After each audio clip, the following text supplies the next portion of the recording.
Welcome back to the swamp, everybody. This is the Ogre in the Ass podcast. Alrighty, yep. Wait for load, everybody. Okay, so, some days, Eric, we try to figure out, what topics do we want to talk about when we get up here? Because we have a plethora we can choose from. But if there's one, we've definitely just spent hours, way before we even thought of a podcast. What we talked about for hours were strong, badass female characters and how they're represented in movies and which ones are done right and which ones are done wrong. So Eric, for me, I gotta, I guess a proper way of going about this is that maybe we should list some of our top favorite, female badass characters. Females! Okay. Of course, I think we all know the one that we would both pick. And for me, that's going to be Ripley from Alien. Yeah. And, just the Alien series. So, I love her. That's amazing. Sigourney Weaver places her. And she just kills the role. She's the GOAT. Oh my gosh. Yeah, that is that is the original badass female character. And just, stays taking W's. Now, I think for me, what separates her from so many others, even in today's films, and this is my biggest thing. I'm going to get it off my chest now early on. My biggest thing is that she never has to say, I'm a strong female. She never has to say that at any point in there. She never has to say, I can do what you can do, or I'm just as strong as you, or nothing. You know what she does? She just goes out and she does it. Exactly. She's about her business. Exactly. She doesn't need to, I don't got to sit here and explain to you I'm a badass bitch. I'm just going to go be one. And check this out. She is a everyman's person / woman. Think about it too. And her whole crew is also. The main goal is she's just a regular junk harvester. She goes to ships. Mining. She gets whatever she needs, and then she harvests the junk to somebody else and sells it off. That's her big shtick. And so it's funny when a nobody technician on a junker is the main hero. To be honest, when I was a kid watching that movie, Alien, the first one, my first thought was, okay, she looks like an off-screen person to be killed.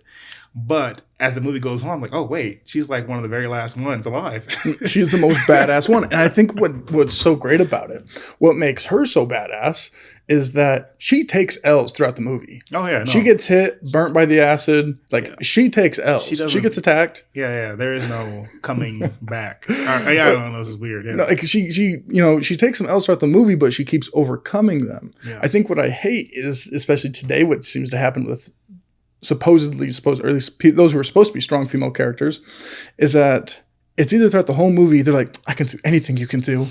And then they just go out and say, okay, man, this isn't even fun. I don't know. Don't talk about it, be about it. Exactly. Right? We're from California. To come show us state. Exactly. Come show me your struggle. All right? Exactly. Let me see your story. Or I think it's on the other side of the spectrum where they're just wimpy and useless throughout most of the movie. But then at the end. You mean the princess trope? Yeah. But then it's at the end, they're the badass. No. Another good one, Princess Leia. Because you just said princess trope. Guess what? She was a princess, but she picked up a blaster like everyone else. And what's funny? She was talking the most shit in that movie. She did. She was the most reckless. It wasn't like, oh my gosh, how dare her talk down on people. No, it was like, that's who she is. She's the princess. She's royalty. She's also the leader of the rebellion, one of the leaders. But she wasn't afraid to talk shit to another dude. Exactly. And or pick up a blaster right next to him and take up arms. Exactly.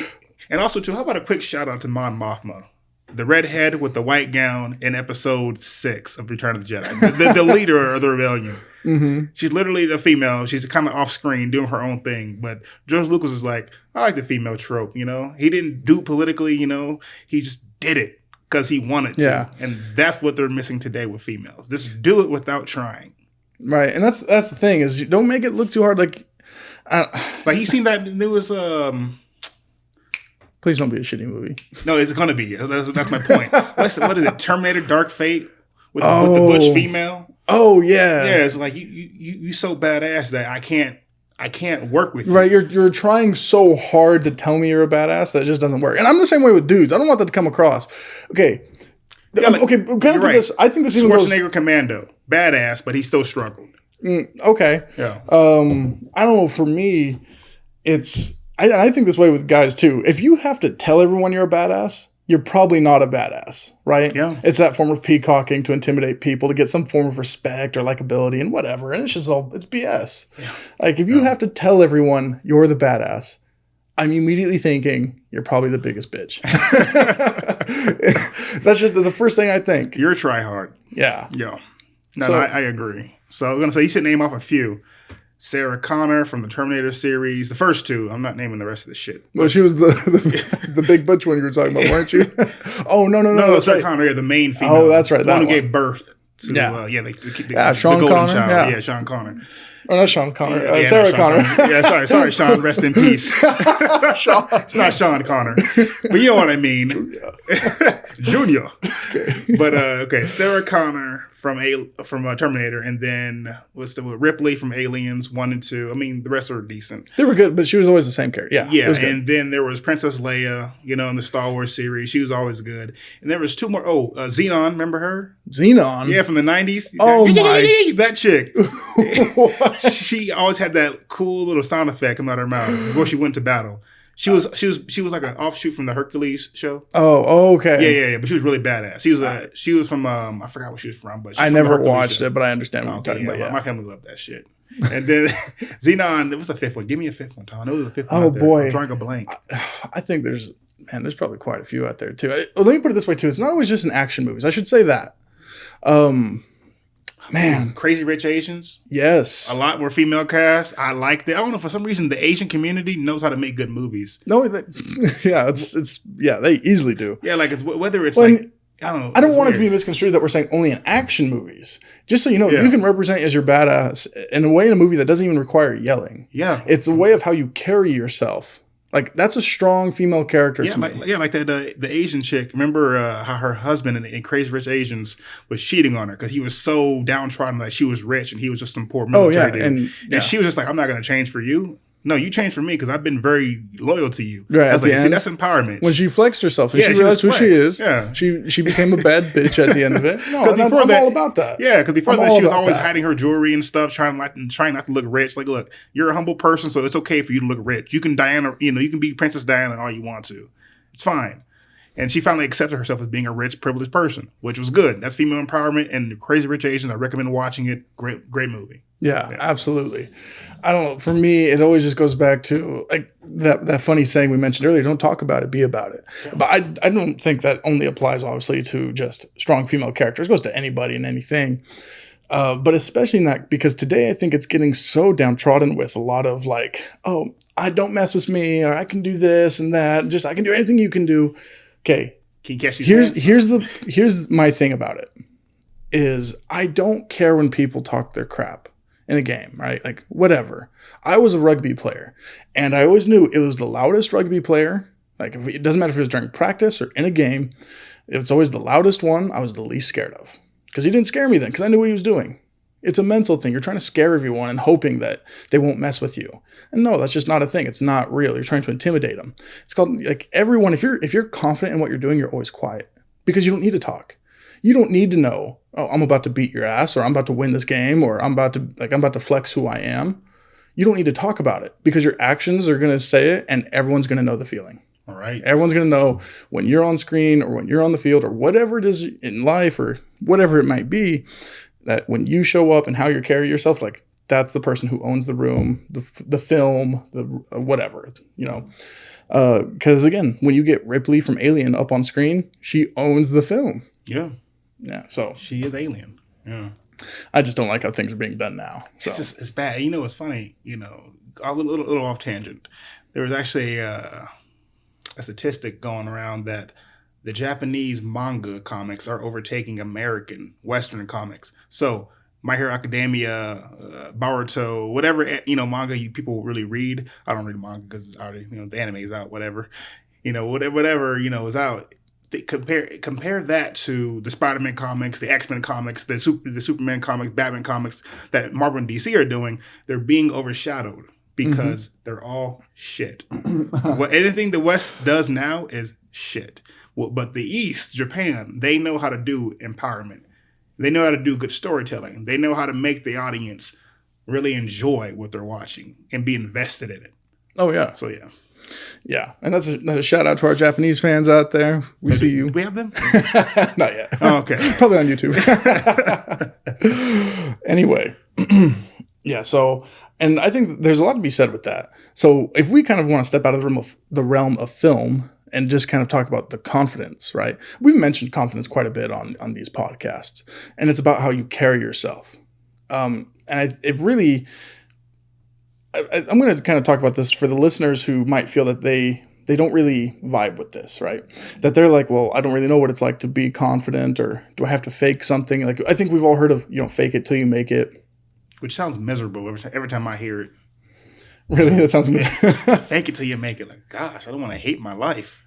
Well, so I actually have funny, like a story with that. So my cousins and I were walking through the Bellagio Hotel down in Las Vegas, and I was like 15 years old at the time, and I don't remember where we were, like in the hotel itself, but I remember we went through this hallway. I guess we weren't supposed to go through. So we went through, and then we start seeing, like, we were getting these weird looks at us. And I'm pretty sure it was either security. I could have sworn it was security, or possibly someone's bodyguards, but I'm not for sure. Well, anyway, we're walking through, and we can tell, like, we're kind of getting stared at. And my cousin's like, I don't think we're supposed to be over here. And I just remember I looked at her and I said, walk as if though you are supposed to be here. So, yeah.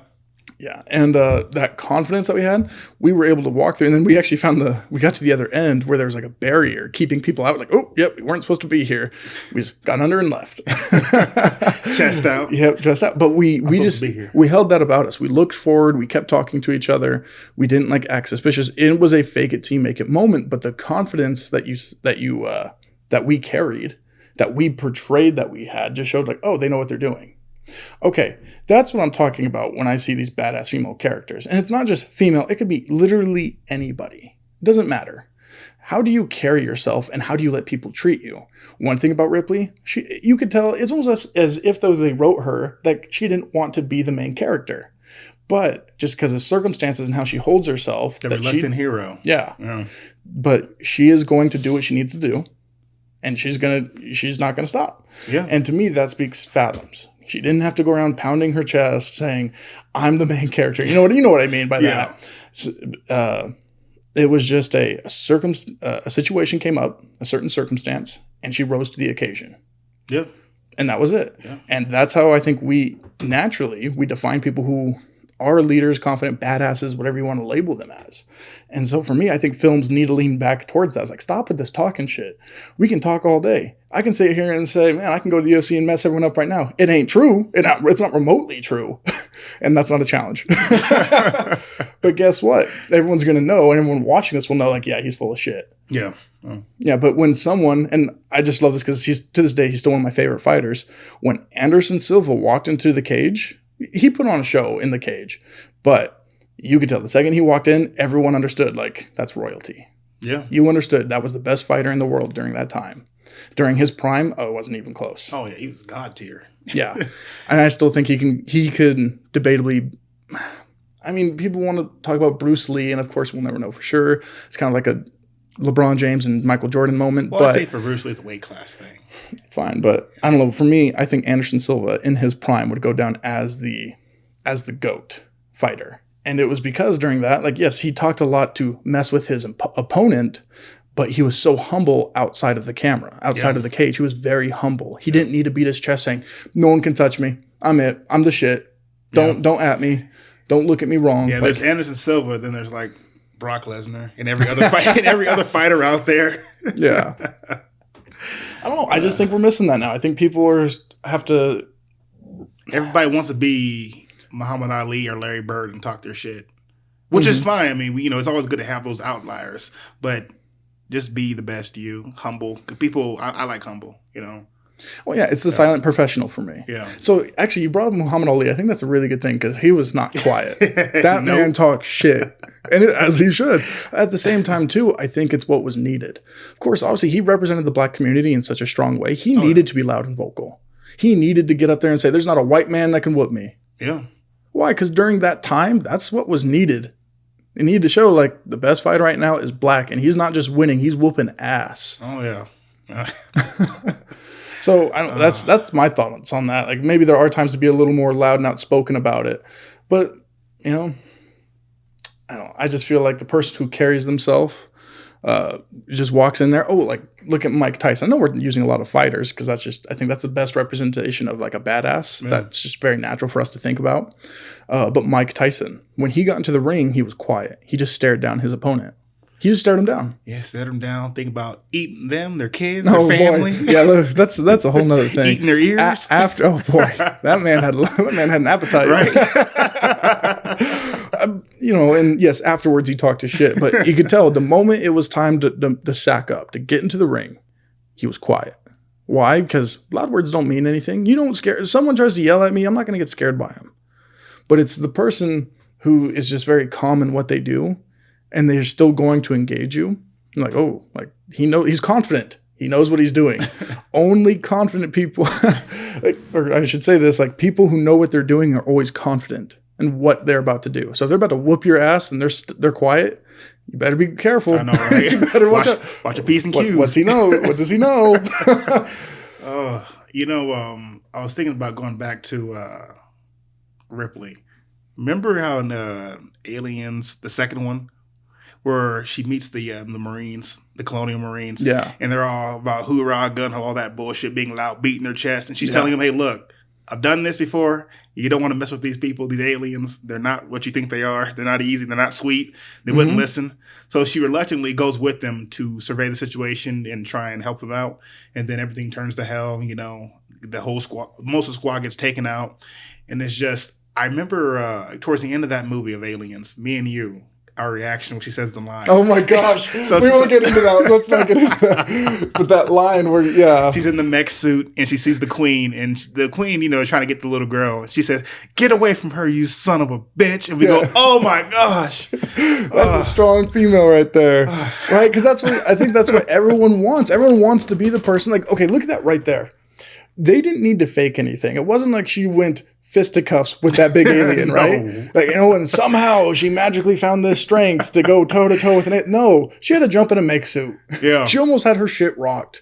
And that's the best part. You see their flaws and them overcoming it, but in a way that's more poetic and relatable. Not in a way of, I have this flaw, but I'm still going to win. Like, it just plot makes me win. Yeah, that's why people like, the Ray Skywalker or Captain Marvel don't do as well. And not just the box office, but just like people's like minds and hearts, because there's nothing triumphant about them. When I watch a movie, when I read a book, whether it's Harry Potter, defeating Lord Voldemort, whether it's, let's say, what's her name? Arwen, is it? Defeating the Witch King and Return of the King.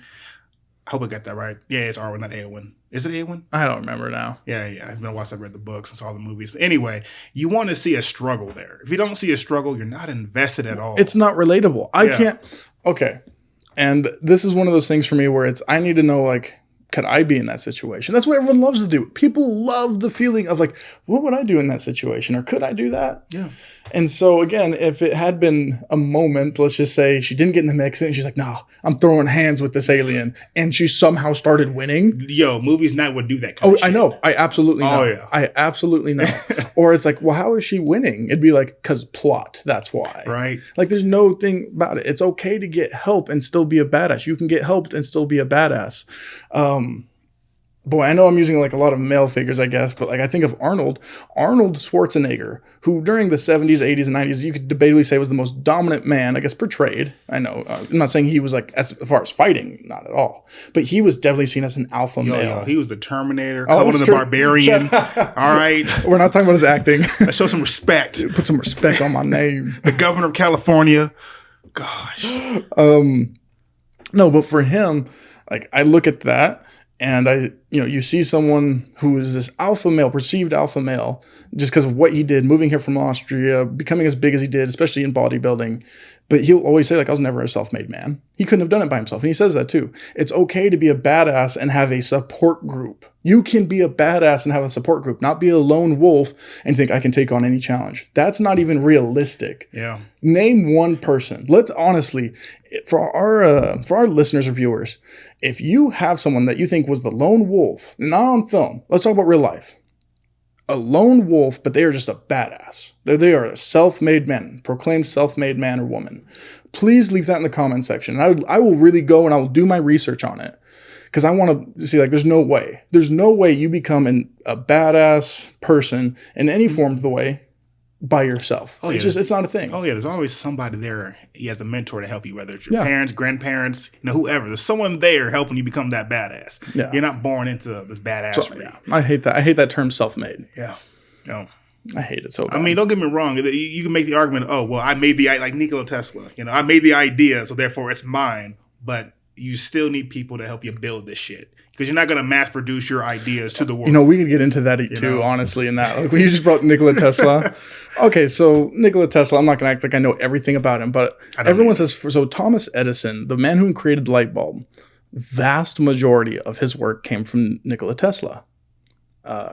And everyone's like, well, he's just like he's the guy who really just rode the back of Nikola Tesla, or he stood on the shoulders of giants. And it's right, like, Nikola Tesla probably did most of the work. Okay, but the issue is he didn't make the light bulb. That's me. That's for me. That's my argument. You can sit here and say, well, Thomas Edison only did this because of this. Great. But guess what? He did it. He was the first to do it. And then he mass-produced it. Tesla had the light bulb and Thomas was like, oh, I'm going to take that. Okay, then I'm like, yeah, that was theft. But at this point, like, no, that wasn't theft. I think it took him over 1,000 tries to make the light bulb. I've heard that several times from various motivational speakers too. Over 1,000 times to make it. So clearly this man put in work. Okay, so he didn't have the research, or he wasn't the man who came up with all the science and research. Okay, but he's a man who tried 1,000 times and made something we are all using every day. I'm using 4 in this room right now. Yeah. So that's cool. Nikola did most of the work scientifically. But he didn't make the final thing. You know what I'm saying? Yeah, and going back to being self-made, he also had, a lot of people help him out, Like I said, mass producing these bulb lights to, the United States, then the world, that's not easy to do. You need a team for that. Yeah. So, yeah. You can't, I don't know. To me, there's nothing wrong riding on the back of the shoulders of giants if you go on to create something even more. So that's my take. So I don't look at Thomas Edison like, oh, he's a thief, or I try to discredit him in that way of like, oh, all his work came from Tesla. I was like, I mean, I do my best to be objective, but I know what you mean. Yeah, I'm not going to shit on Edison for giving us the light bulb. Yeah, absolutely not. Absolutely not. Yeah, no. I'll give credit where credit's due. Yeah, absolutely. I mean, you have to. Yeah. Look what we're using. But anyway.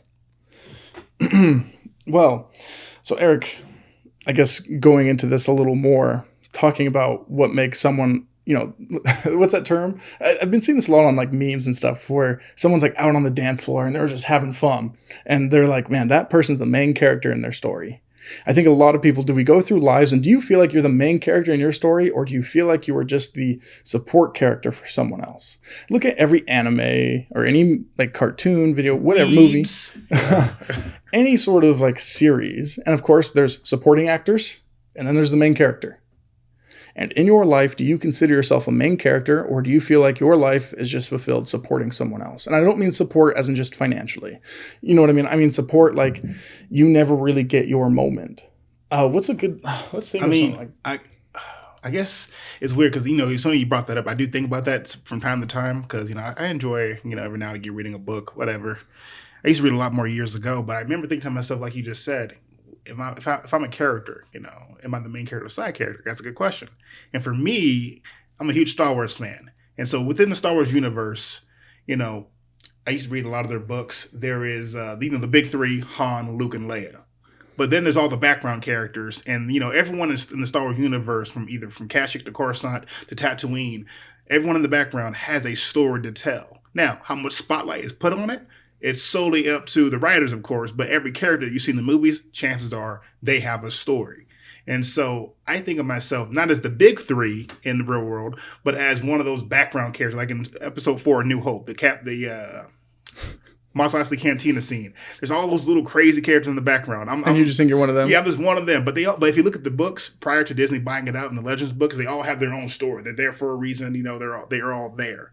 And so I think I'm one of those characters, and I'm okay with that. For me, my pride's fine. I don't need to be, Luke Skywalker, the main character. I just want to make sure that I do put enough impact on the universe, whether the Star Wars universe or in this real world universe, that I'm doing something of significance, which every character in Star Wars in the background does. Yeah, and they did the same thing with Episode 7, Force Awakens, where there's a book about all the characters and the was it the Maz, little red girls cantina. every character gets the same treatment. There's backgrounds on them. Yeah. And so that is in my opinion. I'm the background character who does major things, but off screen you don't see about it because it's just I'm not the main person. I'm not Elon Musk or Jeff Bezos. Well, I don't think it's all about prestige. I don't think to be the main character you have to be a multi-billionaire. I think to be the main character, it's about taking ownership.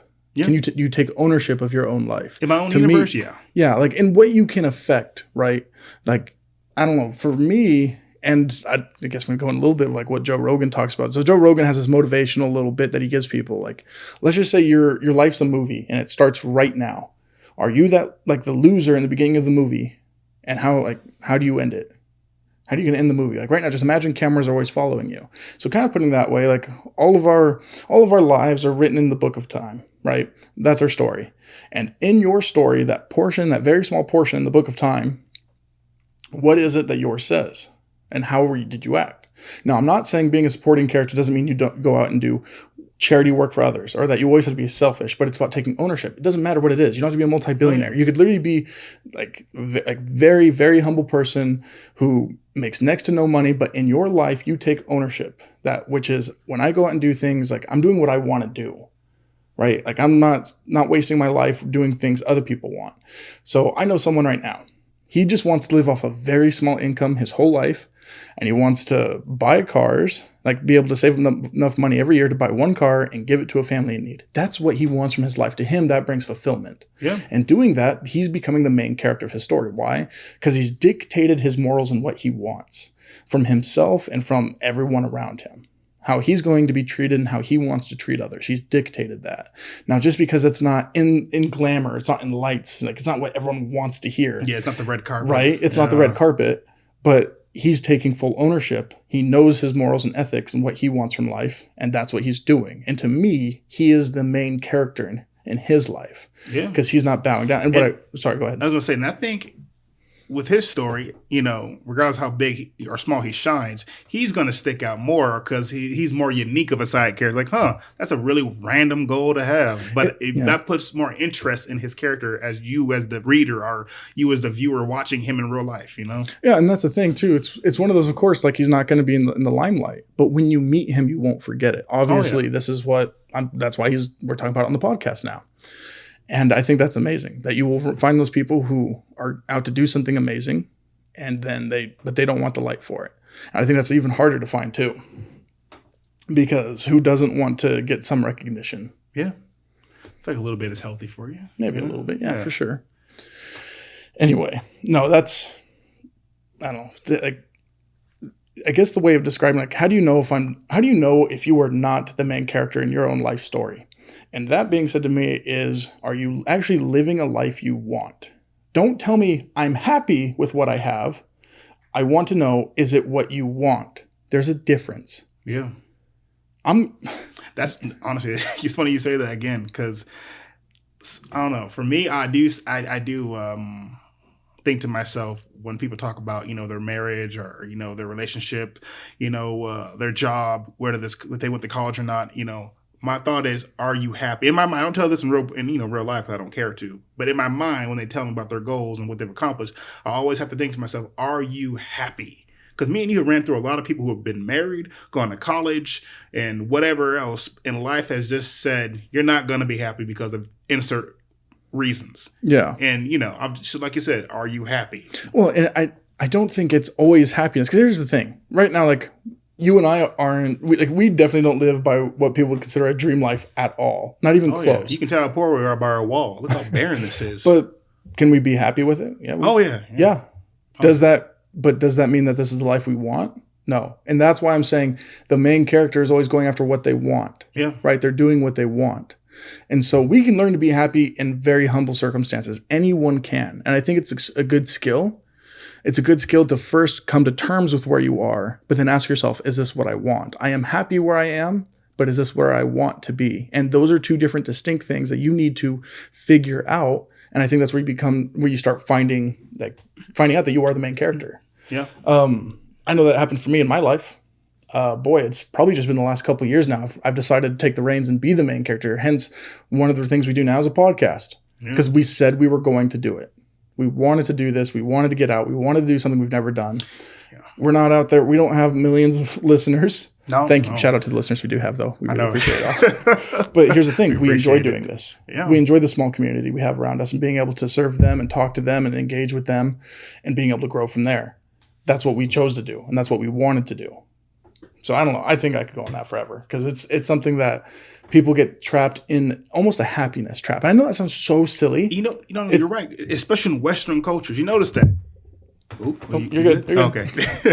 All right. But you notice that, Tom, if you ever talk to a foreigner, which luckily I've been blessed enough to travel around the United States, talk to a lot of people from Turkey, people from Africa, people from all around the world in the United States, the Southern folk too. And people who are the happiest are the people who do without. People in the South are more happy than people on the West and East Coast. People in, far parts of Europe, like Ukraine or people in Africa, they're a lot happier than us because they don't have all this noise, all this capitalism, all this stuff that you don't need. And then you make it this thing in your mind where it's like, I need this nice new car. I need this nice big house. I need a 6-figure income from a man or a woman, which, it's important, guys. Don't, it's good to be successful, but just the Western culture is so disconnected from what makes you really happy. And being libertarian / minimalist at heart, like Thomas said, I can do without. I don't need a lot of things. I just need a few things and I'm happy.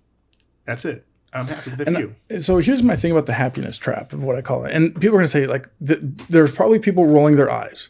Okay. And this is why. I know this is going to sound a little outlandish. Because what I'm saying is... Get him. Shut up. What I'm saying is, I bet if someone pays you a certain amount of money, you would be happy. You have to do a bunch of work for it. Like, I was actually in that situation. Honestly, I could just go for it.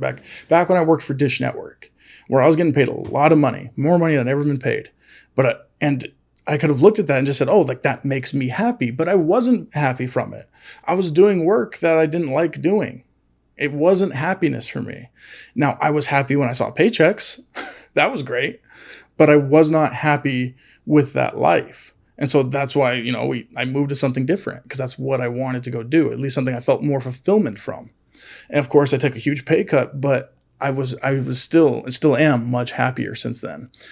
So the happiness trap is when someone tries to convince you, oh, if I give you this amount of money or if you have this big of a house, while you're getting it, you'll be happy, and it fades, and then you're stuck. And you're stuck just like, whoa, like this isn't what I thought it'd be like. The money was nice. It was. Yeah. But it faded pretty quick when I was losing my mind. I hated my cell phone. I hated it. Whenever it went off, it did not matter. If it went off, I dreaded looking at it because I was like, it's either a really dumbass call I'm about to get or it's a really important call and I got to just have my A game on regardless. And it was just all day. All day it was calls. Or then I'd be getting text messages. It was like, hey, this needs to get done. We need to make sure these get done. We need to make sure these texts are out. I was like, damn, like it just sucked. Get off my nuts. Oh my gosh. And so don't fall for that happiness trap where you think it's just the money and the certain circumstances because it fades. I think that's with human beings. But that why you always need to be doing what you want and not what just seems to make you happy because it'll only make you happy for a short while. Yeah. And if it's not what you want, then you will stop being happy. Yeah, that shit is fleeting quick. All right. Yeah. Like, I think the biggest paycheck I ever had, because I worked like a fucking Hebrew slave back in Florida, was, I think it was $1,600 paycheck. I was like, this is nice, but I'm just not happy. I'm just like, just because there's a lot of nonsense going around when it came to work. But I was just like, I wasn't happy. And so, I made the move to Utah from Florida, and that's one thing about me. I'm weird. I'll move from California, Idaho, Georgia, Utah, whatever. I like to get around. I don't like to stay in one place for too long because I'm not too happy if I stick around for too long. Like Thomas said, just get out there. Like a crackhead. You got to bounce. Exactly. I got to bounce, man. Like my check. Bounce. But yeah. I don't know. That's just my thoughts on that. Just happiness. It's just, I don't know. For me, I've noticed something about me. I'm weird. And you probably feel the same way. But I felt more happiness when I was working with, the youth in Florida and in, at DA here in Utah, whatever. I enjoyed that too, but I was more happy with being in the trenches with those kids than being in leadership. I hated it in Florida. Yeah. I didn't want to hear a fuck all about those people had to say about leadership because they were all ass as fuck. But I loved talking to those kids and all their stupid drama. Yeah. Being in the trenches with your men is a lot more fun than being up above with the higher ups who do nothing. And that is something I can just say. Yeah. if you, unless you're a pedophile, don't go work with kids. Yeah, no, right. But yeah, if you're a pedophile, stay away. And must it be said? Actually, if you're a pedophile, come see us. Come to the swamp, Right? But no, that's something too. Is if you really are looking for fulfillment in your life, I recommend. Well, if you're in the position to be able to do so, what we did is that we left our jobs and we went to go work with kids and troubled teens because it was backgrounds we could relate with, and it taught us a lot. And I'm not going to lie, to this day, I'll still pick working with kids over adults any day of the week. Oh, hell yeah. Any day of the week. I mean, I'd be wanting to fight adults on sight when I see them. Here's the thing: when a kid's dumb, it's like it's a kid. Like exactly. Like they're being a kid. Yeah, they're going to be rebellious. When an adult's dumb, it's like you did that shit for a reason. Right? You're not retarded. No, you were a jackass, or you said some sly shit for a reason, and that's where I stand with that. So that's why with adults, I was even talking to a therapist about it. And I'm like, yeah, I'm way meaner to adults than I am to kids. And it kind of goes off like, well, yeah, they're kids. Like, oh, no. These aren't just regular kids. Some of them have bad behavioral issues. Some of them have threatened to kill me. I've been threatened to be killed. And guess what? I still pick those kids over, over the adults. So, yeah, it's its own thing, man. So, we've really strayed off topic a bit from strong female characters, but I think it led to a good place. I think it led, again, to being the main badass character in your own story. Exactly. Be your own Harry Potter. Or Hermione Granger. All right. Right there. All right. Here's the thing. You can have weaknesses, and that's okay. Nobody cares you have weaknesses. Everyone wants to see how do you overcome them. That's it. That's what we want to see. Everyone loves the underdog story. No one, honestly, I don't find much respect in people who've never had it hard in whatever they're doing. If you're 7 feet tall, come from a super athletic family, you damn well better be good at basketball. Right. I ain't going to be cheering your name. I expected you to be good at basketball. Yeah. But if you're 5'9" and you make it to the NBA, and not only that, you're making ripples when you get there. I think, was it Jason Kidd's like 5'10" or something? Like, there have been shorter people in the NBA. Who's that short dude from in the 90s? Also in the Space Jam? Like 5'8"? Yeah. Still dunking? Dang it. Well, he didn't dunk, but he still broke ankles, though. Yeah. Like, that's what I have respect for. Oh, yeah. Steph Curry comes in basketball. He was not a great three-point shooter. He became one. Well, here's what shocked me about Steph Curry and, his whole team, the Warriors. It's an all light-skinned team. And the light skins took it. I can't. They took it from the dark skins from Miami. They took it from the dark skins down in LA. They showed the NBA that light skin power is a very strong thing. You can say it's okay. No, I got to plead the fifth on this one. I can't. Golly, for PR reasons, I can't say anything. But Eric, I like that point of view that you have. You're welcome. Good for you for being so strong behind that too. I'm not even light skinned, but I appreciate it. Can I just say that was not where I thought that was going? Oh, where do you think it was going? I thought you were just going to say like how the team built itself up during that time, like 2015 and 16. I mean, yeah, that too. You're right. But you just had to go to skin color. That's impressive. Hey, whatever, man. I'm just saying, look at the lineup, from the dream team up till now. They're always dark skins. Can we not talk about that? Right. I'm just saying. I'm happy there's some light skin representation. Representation? Wait, is this like a movement that needs to happen? It really is, and they get enough love. Come on, look at R. Kelly. He light skinned, he get away with it. Michael Jackson light skinned, he got away with it. Michael Jackson stopped being light skinned. He was straight white. Yeah, you're right. He white skinned. He went to white. I'm sorry. Right. He got an 830 credit score right then and there. Don't at me with that one. He doesn't get a count as light skinned. That guy, yeah. Would Tiger Woods be considered yellow skin? I'm not talking about race. I don't got enough. Here's the thing. I don't have enough credibility to ever talk about race, so I can't do that. All right, fine. Mm-hmm. All right. What are you saying? How the hell did we get to race from main character stuff? Here we were. I know we went from females to pedos to light skins and dark skins in the NBA. Hey, but that's one of this podcast, man. We talk about it all, stuff that comes to mind, stuff that needs to be talked about, damn it. Stuff you don't need to hear, but you hear anyway. Yeah. I ain't going to tell you what you want to hear. I'm going to tell you what you need to hear. I mean, if there's anything I can say, and it's so hard because we're still in the early stages of every project we're in the middle of. I'm in the middle of 3 different projects, this being one of them. And it's such the early stages that it can be easy to look at us and say, they have no idea what the hell they're talking about. And maybe to a degree we don't. But I think we know enough of what we don't want. It's hard to say, like, well, how do you know when you, like, how can you, like, Will you be happy when you have a ton of money? I don't know. I don't get to talk on that because I wasn't there. I was given a lot of money. Or I should say I worked and earned a lot of money, and I wasn't happy during the work I was doing. So for the stuff I can't talk on, I won't. But I can definitely say what doesn't make me happy. I'm definitely allowed to say, like, I've done these things. This didn't make me happy. So this is what I'm doing now. And this is where I'm finding, even for now, my happiness from. Building a project, getting it going. Something that you do. Yeah. For you. Taking control. Yeah. Because I know what it's like for people out there, especially, we're going all over the place, but especially if we get into mental illness, I think a big part of mental illness, people feel like they don't have control. Yeah. You don't have control of your mind, your life, your body, whatever it might be. You feel like it is out of control.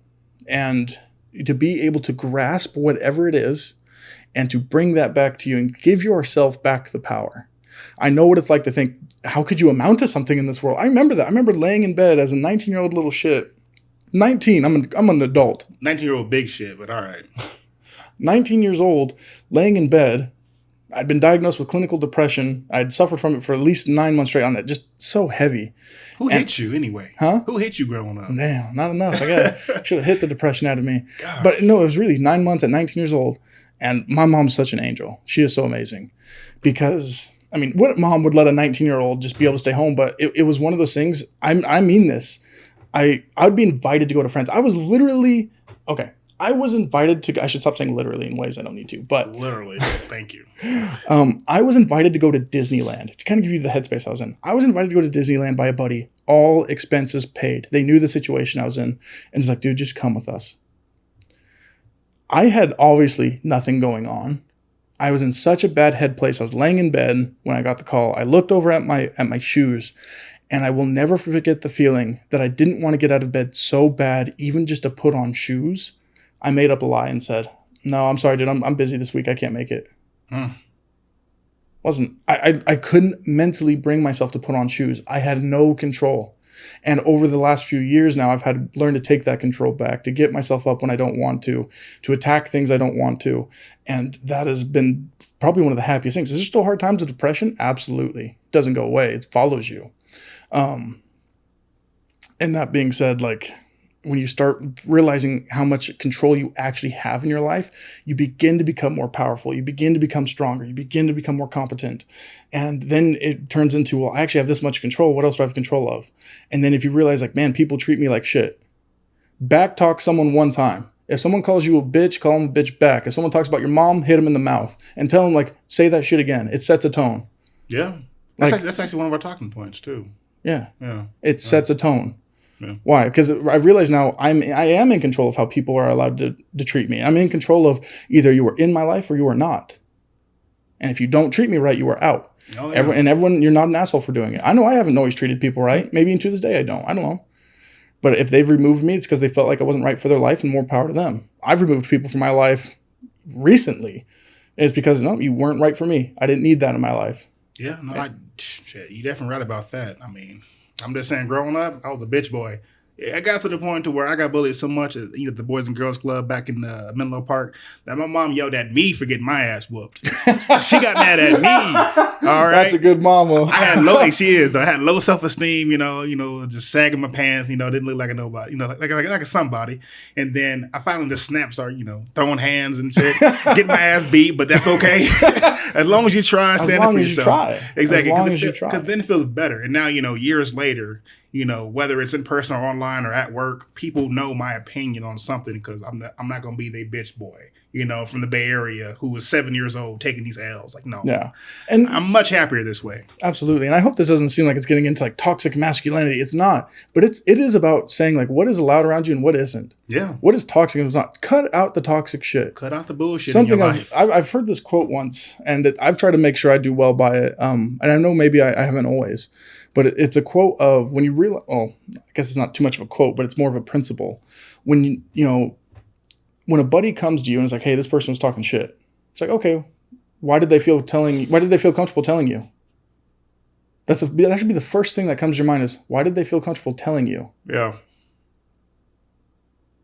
I don't know. To me, it's like, it seems like you try to play both sides of the fence and you just picked me because I'm going to be the winning side. That's how I take it, right? It's like you're going between both sides. you know, and this person's talking shit on me. And finally you're just like, I'll find out. So you came and told me first. That way you seem like the good. I don't know. That's kind of something I look at it. And I try to make sure I don't do that then.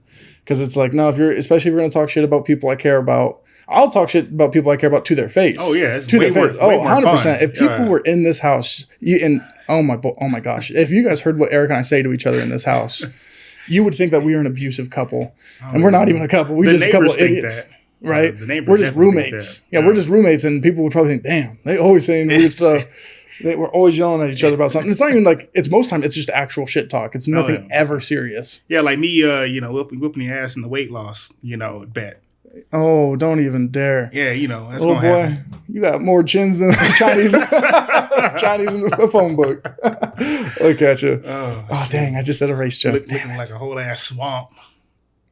You brought it with you. It was getting hotter than a swamp up in this piece, you feel me? It is hey, down in Florida, that was fun though. Yeah, that was actually. Orlando? Oh yeah. Bro, speaking of which, can we just mention real quick how jealous I am? You had that silly little bet about who can get the most likes on Tinder. You get the trannies.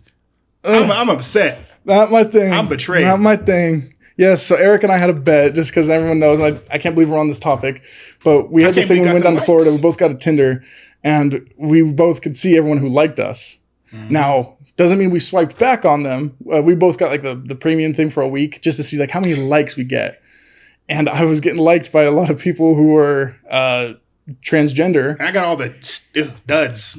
And Eric got some weird dudes. I was like, I was like, hey man, whatever. I'm okay to laugh about it. Like I'm not interested, but that's cool. Thank you for the support. But what you could have done though is just liked it my way. That's your thing. I'm not helping you out in your dating game. It's not my fault they didn't pick you. I'm just saying. They get a chance to, but they saw you. I'm like, dang. It's all right. I didn't get the girls I wanted, so. Yeah, got gypped. All right. Well, you'll have a second chance. Eventually, we'll go back down. Yeah. Anyway, guys. Well, thank you so much for listening to this podcast. By this time, we would have already released our raffle that's going on. Go ahead and take a look at our Instagram account. We'll leave a Linktree link below in the description where you'll be able to find our Instagram link, and you'll be able to find our post about our giveaway that's happening. We're giving away a $50 Amazon card and a $25 Amazon card. And we'll be doing that, and we'll be picking a winner on Monday. What was that going to be, the 20th? Oh, boy, I forgot now. You said a week from now, right? Yeah, a week from now. What's today? Dang, I'm an idiot. I don't know why. I can't even remember. Eric, it's the 9th. You don't got to get on your laptop. It's the 9th today. Oh, okay. So I'm sorry. So it's going to be the 16th. Okay, so the 16th is when we're going to pick our winners for the raffle, and we'll announce them then.